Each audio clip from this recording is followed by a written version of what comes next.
আসসালামু আলাইকুম ভিউয়ার্স।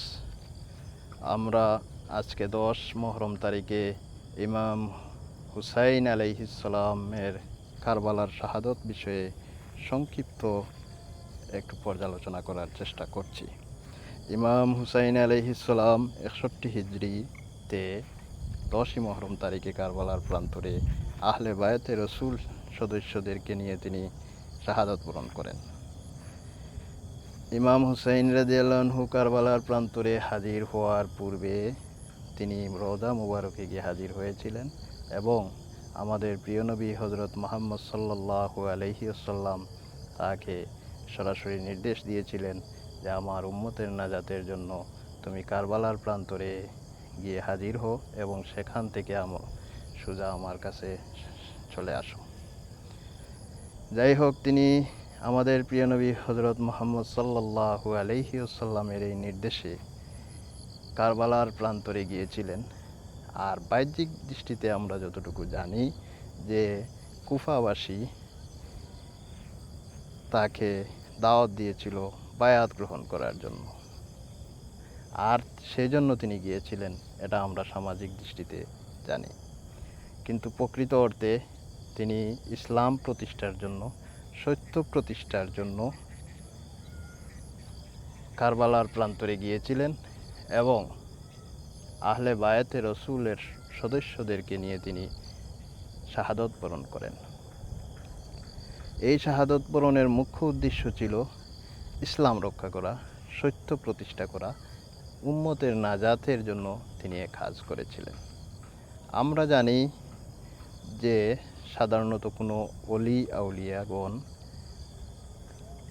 আহলে বায়াতের সদস্যগণ কোনো অবস্থায় তারা প্রকৃতভাবে মারা যান না, শুধুমাত্র আমাদের সাধারণ চর্মচক্ষুর আড়াল হন।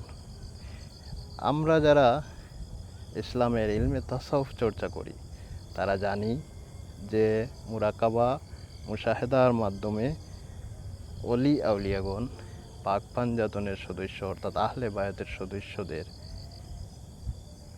সাক্ষাৎ লাভ করা যায়। ইলমে তাসাউফে যারা গভীরভাবে এবং সঠিকভাবে চর্চা করে থাকেন তারা অলিয়া উলিয়াদের এবং আহলে বায়াতদের মুরাকাবার মাধ্যমে, মুশাহাদার মাধ্যমে সাক্ষাৎ লাভ করেন।